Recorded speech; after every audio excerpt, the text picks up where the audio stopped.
আসসালামু আলাইকুম। ঢাকা ব্যাংক পিএলসির শীর্ষ খবরে আমন্ত্রণ জানাচ্ছি আমি আনিকা জাহিন। প্রধানমন্ত্রী তারেক রহমানের বগুড়া সফরের সবশেষ খবর জানাতে বগুড়ার গাবতলী উপজেলার বাগবাড়ি এলাকায় আছেন সহকর্মী রাহুল রায়। সরাসরি যাচ্ছি তার কাছে। রাহুল, প্রধানমন্ত্রী তারেক রহমানের বগুড়া সফরের বিস্তারিত আমাদেরকে জানান। 200-র বেশি সার্ভিস ও ফিচারে লেনদেনের সব বিকাশ অ্যাপে সম্ভব। প্রধানমন্ত্রী এরই মধ্যে বগুড়ায় পৌঁছে গেছেন, এটি নিশ্চয়ই আপনি জানেন এবং আমাদের দর্শকরাও নিশ্চয়ই জেনে গেছে। সকাল 10টার দিকে তিনি বগুড়ায় এসে পৌঁছেছেন। ভোর 6টার দিকে ঢাকার তার গুলশান বাসভবন থেকে তিনি রওনা হয়েছেন। তার সঙ্গে রয়েছেন তার সহধর্মী ডাক্তার জুবাইদা রহমান এবং প্রেসউইংয়ের সদস্যরা সহ তার সফর সঙ্গীরা। তার যে নির্ধারিত সময় ছিল বেলা 11:30টায় বগুড়ার নিম্ন আদালতে যে বেইল বন্ড কর্মসূচি উদ্বোধন করার, তিনি সেটি কিন্তু সেই কর্মসূচি উদ্বোধন রংপুরের পৌরসভায়। সেই রংপুরের পৌরসভায় একটি পৌর ভবন উদ্বোধন করবেন। সেখান থেকে তিনি চলে আসবেন। আমরা এখন যেই জায়গায় আছি এই বগুড়ার যে বাগবাড়ি, গাবতলী উপজেলার বাগবাড়ি, এখানে তিনি আসবেন। এখানে আপনি নিশ্চয়ই জানেন যে এরই মধ্যে নির্বাচনী প্রতিশ্রুতি অনুযায়ী প্রধানমন্ত্রী তারেক রহমান ফ্যামিলি কার্ড, কৃষক কার্ড, খাল খনন কর্মসূচি সহ বিভিন্ন কর্মসূচি তিনি শুরু করে দিয়েছেন। সেই ধারাবাহিকতায় বগুড়ায় তিনি ফ্যামিলি কার্ড প্রদান কর্মসূচিতে অংশ নেবেন। আপনি নিশ্চয়ই দেখতে পাচ্ছেন যে এরই মধ্যে যারা ফ্যামিলি কার্ড নিতে আসবেন, আপনি জানেন যে ফ্যামিলি কার্ড কিন্তু একটি পরিবারের যিনি নারী, সেই নারীকে দেয়া হচ্ছে ফ্যামিলি কার্ড। যথারীতি এখানে প্রতিটি পরিবার থেকে নারীরা এসেছেন, তারা ফ্যামিলি কার্ড নেওয়ার জন্য উদ্গ্রীবভাবে অপেক্ষা করছেন। আজকের প্রধানমন্ত্রীর এই কর্মসূচি আজকে সারা দিনে কিন্তু বলা যায় যে তার কর্মসূচিতে ঠাসা।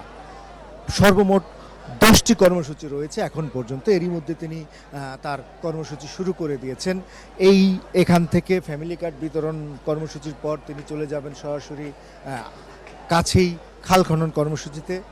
সেখান থেকে তিনি যাবেন তার পিতৃভূমি, তার যে পৈতৃক বাড়ি, সেখানে যাবেন।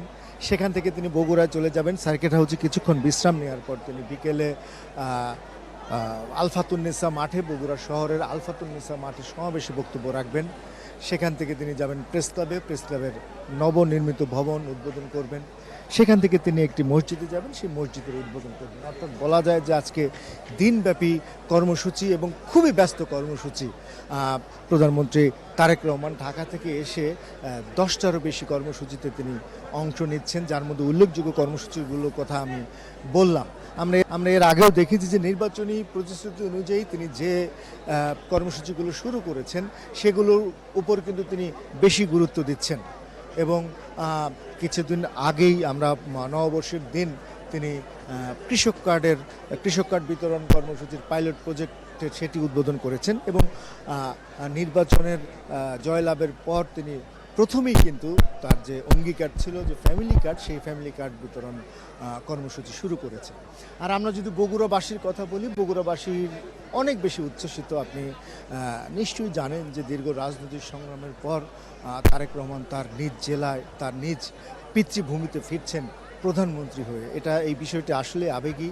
এবং বগুড়ায় তিনি নির্বাচনের আগেও এসেছিলেন, তখনও আমরা দেখেছি যে বগুড়াবাসী অনেক উচ্ছ্বসিত, অনেক আনন্দিত। কিন্তু এবার যেহেতু প্রধানমন্ত্রী হয়ে আসছেন, বগুড়াবাসী অনেক বেশি উচ্ছ্বসিত, অনেক বেশি আনন্দিত। এবং সেটা কিন্তু তারাও বলছেন যে আমাদের ঘরের ছেলে এখন প্রধানমন্ত্রী হয়ে ফিরছেন, তাদের আনন্দ অনেক বেশি।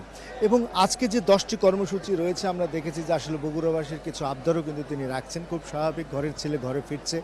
একই সঙ্গে তিনি তার যে নির্বাচনী প্রতিশ্রুতি, নির্বাচনী অঙ্গীকার, সেগুলো বাস্তবায়নের যে কর্মসূচিগুলো শুরু করছে, সেই কর্মসূচিতেও তিনি অংশ নিচ্ছেন। অর্থাৎ বলা যায় যে নিজ পিতৃভূমিতে এসে তিনি যেমন আবেগী কিংবা আবদারের কর্মসূচিতেও অংশ নিচ্ছেন, একই সঙ্গে সরকারের যে মূল লক্ষ্য উন্নয়ন কর্মকাণ্ডকে এগিয়ে নেওয়া এবং যথারীতি তাদের যে নির্বাচনী প্রতিশ্রুতি এর যে কর্মসূচিগুলো, সেগুলোও এগিয়ে নেওয়া এবং সেগুলোতে অংশগ্রহণ করাও কিন্তু প্রধানমন্ত্রীর অন্যতম লক্ষ্য। তাই যথারীতি তিনি এই বাগবাড়িতে আসবেন, এখানে তিনি ফ্যামিলি কার্ড প্রদান করবেন।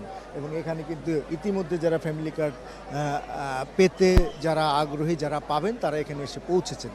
সেখান থেকে তিনি আবার চলে যাবেন খাল খনন কর্মসূচিতে। আপনি নিশ্চয়ই জানেন যে এই সরকারের লক্ষ্য যে এই পুরো 5 বছরে তারা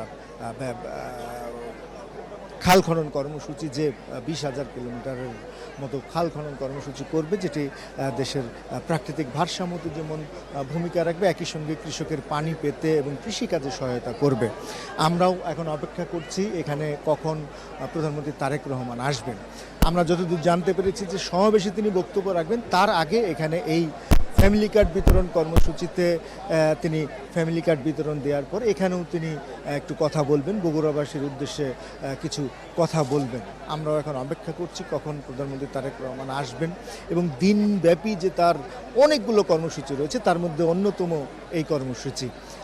তবে বলা যায় যে মূল কর্মসূচি যেটি আসলে বগুড়ার শহরের মানুষ থেকে শুরু করে বগুড়াবাসী অপেক্ষা করছে যে সমাবেশে তিনি কি বলেন, সমাবেশে সেখানে বক্তব্য রাখবেন। এরই মধ্যে আমরা দেখেছি যে আলফাতুন্নেসা যে সমাবেশের মাঠটি রয়েছে সেটি কিন্তু দুদিন ধরে প্রস্তুত। আমরা গত রাতেও দেখেছি যে সেখানে সব ধরনের প্রস্তুতি সম্পন্ন।